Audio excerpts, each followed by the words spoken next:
Good evening बच्चों। तो हम लोग अध्याय 12 का सरफेस एरिया एंड वॉल्यूम का लॉन्ग क्वेश्चन पढ़ रहे हैं। ठीक है, कल कुछ सवाल बताए थे, उससे कुछ फायदा हुआ? सवाल लगा कि नहीं लगा? कितने सवाल लगाए हैं?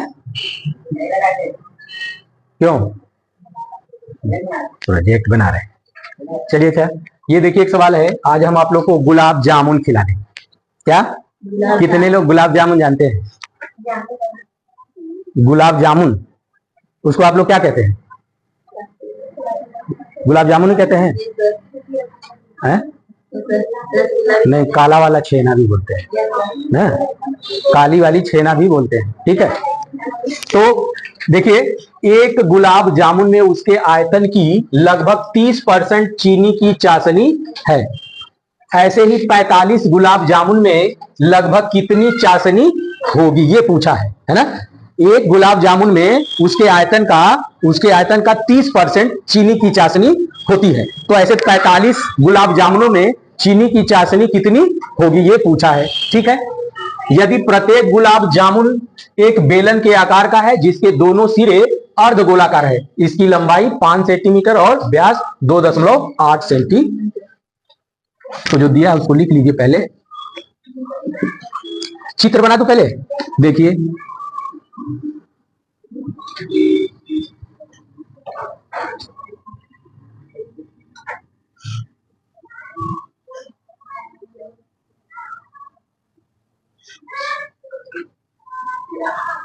इस आकार का है। ठीक है, ये दोनों सिरे अर्धगोलाकार हैं, यानी ये वाला अर्धगोला हो गया ना, और ये वाला भी अर्धगोलाकार हो गया।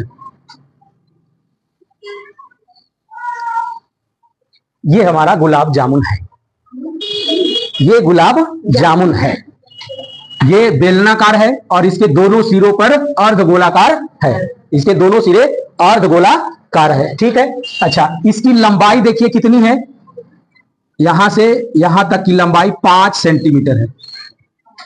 इस गुलाब जामुन की लंबाई कितनी है? 5 सेंटीमीटर है। और जो इसका व्यास है ना, ये व्यास हुआ यहां से यहां तक, मान लो ए बी सी डी है, तो ए बी ये दिया है व्यास 2.8 सेंटीमीटर। तो इसकी त्रिज्या कितनी हो जाएगी? यहां से यहां तक त्रिज्या हो जाएगी आर, है ना, वो कितनी होगी? व्यास की आधा, व्यास का आधा हो जाएगा। तो 2.8 का आधा कितना होगा? 1.4 सेंटीमीटर। तो इधर भी आर उतना ही होगा, कितना? 1.4 सेंटीमीटर। ठीक है, अब इसको मिला दिया जाए तो ये भी एक, देखिए ओ ई मान लीजिए, ओ ई त्रिज्या होगी ना, ओ ई इस अर्धगोले की त्रिज्या होगी और इसकी लंबाई कितनी होगी? 1.4 सेंटीमीटर होगी। इधर भी इसको ऐसे मिला दिया जाए तो ये आर होगा, अर्धगोले की त्रिज्या, और इसकी लंबाई 1.4 सेंटीमीटर होगी, है ना। तो अब ये अर्धगोले की त्रिज्या तो हमको मालूम हो गया, अर्धगोले की त्रिज्या हमको मालूम हो गया। अब हम अर्धगोले का आयतन आसानी से ज्ञात कर सकते हैं। ठीक है, अब रहा बेलन की। बेलन का आयतन ज्ञात करने के लिए त्रिज्या और ऊंचाई की जरूरत पड़ती है, ऊंचाई की जरूरत पड़ती है। तो ये लंबाई ही हमारा क्या होगा? ऊंचाई का काम करेगा। तो ये जो बेलनाकार भाग है बीसी, जो बीसी भाग है, इधर तो अर्धगोलाकार है, सी के इधर जाएंगे तो अर्धगोलाकार है, बी के इधर जाएंगे तो अर्धगोलाकार है। बीसी के बीच वाला जो भाग है वो बेलनाकार है। तो बीसी की लंबाई हमको ज्ञात करना, बीसी की लंबाई ज्ञात कर लेंगे तो हमको मालूम चल जाएगा बेलन की लंबाई। जो बेलनाकार भाग है, इस गुलाब जामुन की जो बेलनाकार भाग है उसकी लंबाई हमको मालूम हो जाएगी। ठीक है, तो अब देखो यहां से यहां तक ओ ई हमारा 1.4 है, तो ये ओ डैश मान लो, है ना, और ये ई डैश मान लो। तो ओ डैश ई डैश और ओ ई ये बेलन के बाहर है ना, तो ये 5 में इंक्लूड है, ये 5 सेंटीमीटर में ये भी सम्मिलित है और ये वाली भी सम्मिलित है। तो बेलनाकार भाग ज्ञात करने के लिए ये दोनों हमको घटाना पड़ेगा ना। तो देखिए, बेलनाकार भाग की लंबाई बराबर हम निकाल सकते हैं, यहां से यहां तक ले लीजिए, ई डैश और ई तक, ई डैश ई 15 सेंटीमीटर है, हमको बीसी निकालना है। क्या निकालना है? बीसी, है ना, यही बेलन की ऊंचाई हो जाएगी, हमको बीसी निकालना है। तो माइनस कर दीजिए, क्या करेंगे? ई पूरे में से, यहां से ई डैश से ई तक की लंबाई में से क्या घटाएंगे, ओ ई डैश और ओ ई ना, O E plus O dash E dash घटा दीजिए। ये ओ ई डैश ई कितना है 5 सेंटीमीटर है और ओ ई कितना है 1.4, ये भी 1.4 है, तो जोड़ दीजिए 5 माइनस 2.8 घटा दीजिए 5 में से, तो 10 में से 8 गया 2 और 4 में से 2 गया 2, 2.2 सेंटीमीटर। यानी कि बेलन की ऊंचाई कितनी आ गई, बेलन की ऊंचाई आ गया, ये हमारा h हो गया। क्या हो गया, बेलन के लिए h। तो बेलन की त्रिज्या कितनी होगी, बेलन की त्रिज्या r बराबर 1.4 और अर्धगोले की त्रिज्या कितनी हो जाएगी, अर्धगोले की त्रिज्या r वो भी 1.4 सेंटीमीटर ही होगी। ठीक है, अब हमको अर्धगोले की त्रिज्या भी मालूम हो गई, बेलन की ऊंचाई भी मालूम हो गई, त्रिज्या भी मालूम हो गई। अब इस एक गुलाब जामुन का आयतन ज्ञात करेंगे। क्या ज्ञात करेंगे, तो इसको कॉपी कर लीजिएगा, इतना समझ में आ गया है। अब हम लोग इस गुलाब जामुन की है ना 3 पार्ट्स में इसको डिवाइड कर देते हैं। ये अर्धगोलीय एक पार्ट हो गया, ये दूसरा अर्धगोलीय पार्ट हो गया और तीसरा ये बेलनाकार भाग हो गया ना, 3 पार्ट हो गए। अब तीनों पार्टों के लिए अर्धगोले की त्रिज्या आपको मालूम हो गया 1.4 सेंटीमीटर है ना, और इस बेलन की लंबाई कितनी आ गई 5 माइनस 2.8 यानी कितना आया था 2.2 सेंटीमीटर। ये आपका बेलनाकार भाग की लंबाई आ गई और यही लंबाई क्या कहलाएगी, ऊंचाई, बेलन की ऊंचाई हो जाएगी है ना। तो बेलन के आधार की जो त्रिज्या होगी r वो 1.4 सेंटीमीटर होगी, वही त्रिज्या अर्धगोलेकार की भी त्रिज्या होगी। ठीक है, चाहे इधर वाला अर्धगोला हो चाहे इधर वाला अर्धगोला हो, तो जितना अर्धगोले का आयतन इधर होगा उतना ही आयतन अर्धगोले का इधर होगा है ना। तो या तो 2 बार अर्धगोले का आयतन निकाल के जोड़ दीजिए या आयतन में 2 का गुणा कर दीजिए, दोनों का निकल जाएगा। ठीक है, समझ में आ गया। अच्छा, ये भी समझ में आ गया कि हम लोग त्रिज्या कैसे ज्ञात कीजिए और बेलनाकार भाग की ऊंचाई कैसे ज्ञात कीजिए, समझ में आ गया। अब हम लोग को निकालना है इस पूरे जामुन का आयतन, इसका एक गुलाब जामुन का आयतन। ठीक है, तो एक गुलाब जामुन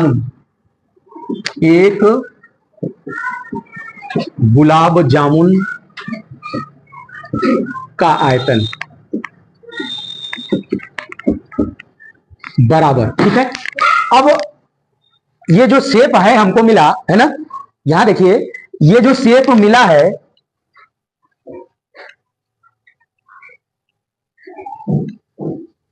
तो ये देखिए हमको एक गुलाब जामुन का आयतन ज्ञात करना है। लेकिन आप गुलाब जामुन जानते हैं, लेकिन गुलाब जामुन काला वाला लंबा नहीं होता है, गोला रहता है, लेकिन व्हाइट वाला इस आकार का होता है कि नहीं, व्हाइट वाला जिसको छेना बोलते हैं, है कि नहीं। हम लोग गुलाब जामुन काले वाले को बोलते हैं, लेकिन यहाँ व्हाइट वाले के बारे में कहा है और उसी का नाम गुलाब जामुन है। व्हाइट वाले को हम लोग क्या कहते हैं, छेना, छेने वाली मिठाई। छेने वाली मिठाई का शेप ऐसा होता है, गुलाब जामुन का ऐसा नहीं होता, गुलाब जामुन का गोला होता है। तो इसका मतलब है कि किताब में वो गुलाब जामुन व्हाइट वाले को ही कहा गया। आपके दिमाग में चल रहा है गुलाब जामुन तो जब भी खाए हैं गोला गोला खाए हैं, है ना। ठीक है, तो इस गुलाब जामुन का आयतन ज्ञात करने के लिए हमने 3 पार्ट्स में डिवाइड कर दी। ठीक, 3 पार्ट्स में कौन कौन पार्ट्स हो गया, ये एक अर्धगोला है ना, तो अर्धगोले का आयतन, अर्धगोले का आयतन प्लस ये वाला बेलनाकार भाग है ना, ए बी सी डी, ये बेलनाकार हुआ है ना, तो बेलनाकार भाग का क्या यहां अर्धगोला कर लीजिए, अर्धगोलाकार, गोलाकार, हाँ, अर्धगोलाकार भाग का आयतन, भाग का आयतन, ठीक है, प्लस बेलनाकार भाग का आयतन,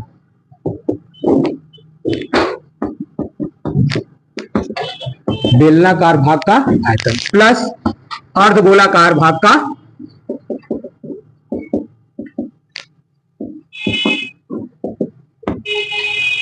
भाग छोड़ दे रहे हैं, भाग का आयतन। ठीक है, पूरे गुलाब जामुन का आयतन ज्ञात करने के लिए ये वाली भाग का आयतन प्लस इस वाले भाग का आयतन प्लस इस भाग वाले का आयतन, तो ये किस प्रकार का है? ये वाला भाग कैसा है? अर्धगोलाकार। तो अर्धगोलाकार भाग का आयतन। ये वाली भाग किस प्रकार का है? बेलनाकार है। तो बेलनाकार भाग का आयतन। ये वाला किस प्रकार का है? अर्धगोलाकार। तो अर्धगोलाकार भाग का। तो ये वाला भाग और ये वाला भाग दोनों ही समान है। क्या है? दोनों ही समान है। दोनों अर्धगोले की त्रिज्या सेम है ना? तो सेम है तो इसका मतलब है कि इन दोनों का जो आयतन होगा वो भी समान होगा। तो इसको दो जगह लिखने के बजाय इसमें 2 का गुणा कर देंगे तो भी काम चल जाएगा। यहां देख लीजिए, दिखा देते हैं, बराबर है ना। 2 गुणे अर्धगोलाकार भाग का आयतन प्लस बेलनाकार भाग का आयतन। अब सवाल ये तो हमको मालूम चल गया कि अर्धगोलाकार भाग का आयतन ज्ञात कर लेंगे और बेलनाकार भाग का आयतन ज्ञात कर लेंगे तो एक गुलाब जामुन का आयतन ज्ञात तो हो जाएगा। तो अर्धगोलाकार का मतलब क्या होगा? अर्धगोले का आयतन होगा ना। तो 2 गुणे अर्धगोले का आयतन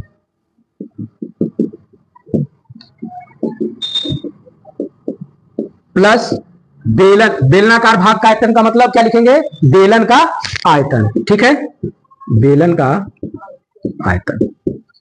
अब भाई अर्धगोलाकार भाग का आयतन का सूत्र मालूम है आपको? नहीं ना मालूम है? आपको क्या मालूम है? अर्धगोले का आयतन मालूम है।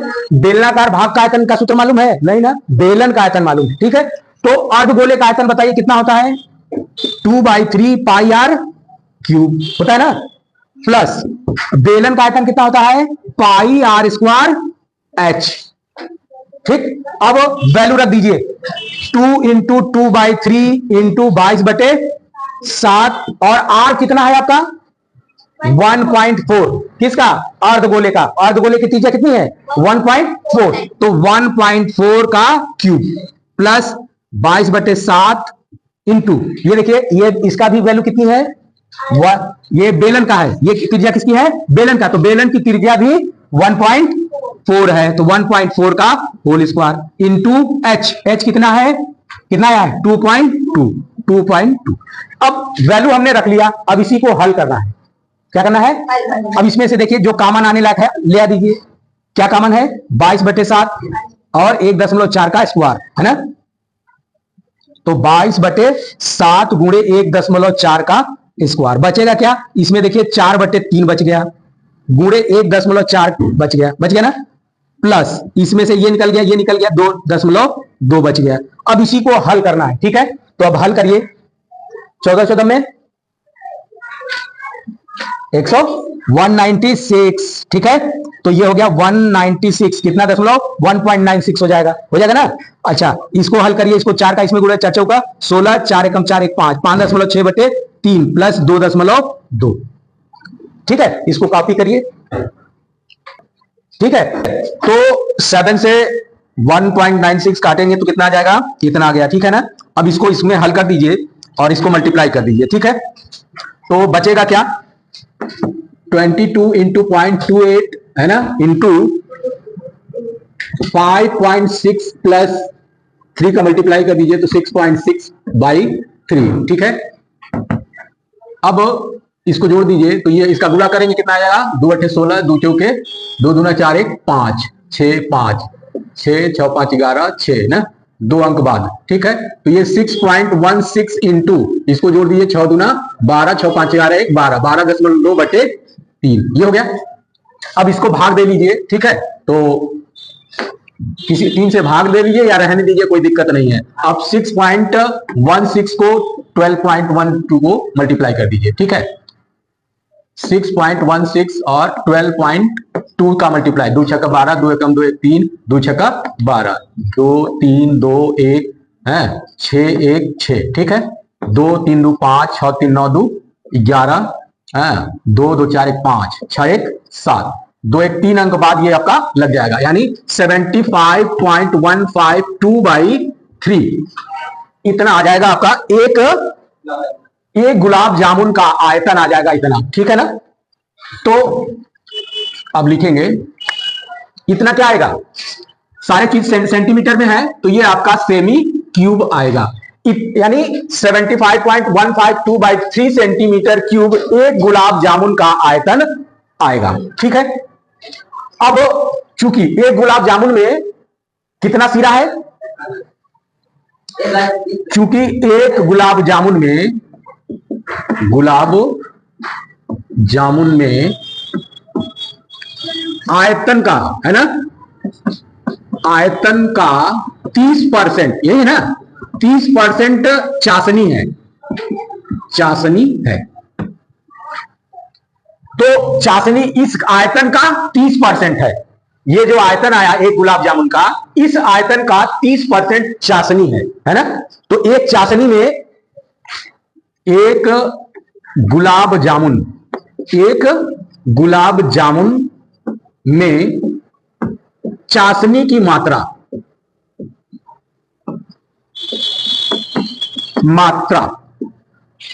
एक गुलाब जामुन का आयतन है ना, आयतन का 30% है ना। ठीक है, एक गुलाब जामुन के आयतन का 30% है। आयतन कितना है, 75.152/3 है ना, का 30% निकाल दीजिए तो 75.152/3 इंटू 30/100, इतनी मात्रा आपका चाशनी की होगी, है ना। एक गुलाब जामुन में चाशनी की मात्रा हमारा इतनी होगी। ठीक है, हमको इसी प्रकार कितना निकालना है, 45 का, है ना। तो 45 का निकाल के तब सॉल्व करेंगे, इकट्ठे कट पिट जाएगा। ठीक है ना, तो लिख लीजिए, इसलिए 45 गुलाब जामुन में चाशनी की मात्रा ठीक है, बराबर। तो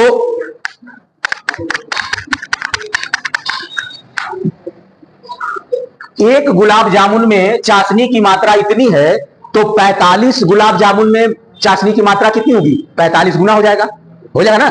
तो 45 गुणे एक गुलाब जामुन में 75.152/3 इंटू 30/10 100 है ना। अब इसी को काट दिए, 3 दहा में 10 दहा में 100 हो गया, कट गया। अब इससे अगर किसी को भाग दे दीजिए, इसमें भाग दे देंगे तो कितना आ जाएगा, 45 गुणे 10 से भाग देंगे तो 10 सत्ते 70 हो जाएगा, है ना। दशमलव यहां लगाना पड़ जाएगा तो 5 1 5 2 इतना हो गया, यानी 10 से ये कट गया तो 7.5152 आ गया। अब इसको मल्टीप्लाई कर दीजिए, मल्टीप्लाई करेंगे, है ना, तो कर दीजिए 7.5152 बट 45 का मल्टीप्लाई कर दीजिए। 5 दूनी 10 की 0, 5 पचे 25 और 1 26 और 5 1 5 और 2 7, 5 पचे 25, 5 7 35, 2 37, 4 दूनी के 8, 4 पंचे 20 की 0, 4 एकम 4 2 6 और 4 पंचे 20, 4 7 28, 28 और 2 30 हो गया। 0 8 6 14 7 7 6 5 11 7 और 1 8 है, 3 है ना।